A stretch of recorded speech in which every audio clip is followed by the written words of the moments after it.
do a couple more of these with some really fun tools. Now, if you go into Home Depot, one of my favorite places to look for texture things and tools, but they have a whole section for people that are doing plastering on the walls.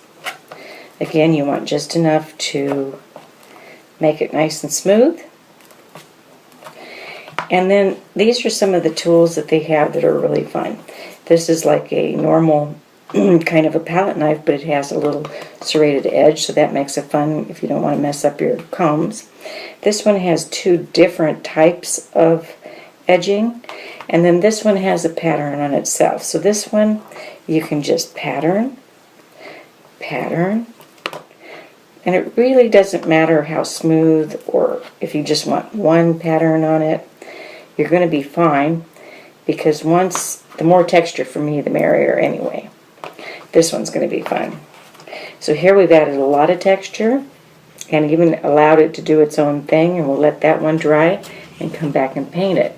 Now this is a different way to add a little bit of color and texture and fun. So you take any kind of acrylic paint, and this is just a strawberry crate that I got. And I'm going to go ahead and put this paint on the bottom side of the crate. So we don't want it to be totally colored, but we want to see what this pattern is going to do. I'm going to do it right center as possible. Let it sit for a minute, and then pick it up. Now what you're going to get is just something that lays down a little bit of color. And what I like about this is then when you come back over it, when we paint it, or we can put, so this could be all set up to put words or a photo or add more color on top. We can do some layering with this. That'll be really fun. So you're going to open up your, again, acrylic paint is best. Now you can use either acrylic or oil or watercolor over the product when it's done. Now this is really fun because it almost is marbleizing. So you're going to get a different effect than you would if you painted. It really makes it beautiful.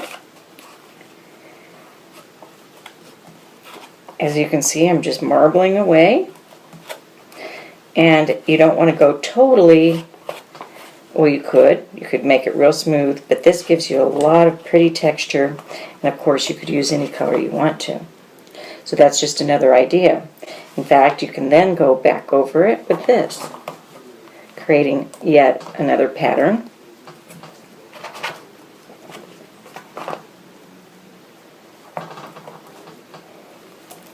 More texture. And I love texture. So when you're doing your journal and you want to do something just a little different, the Venetian plaster is great.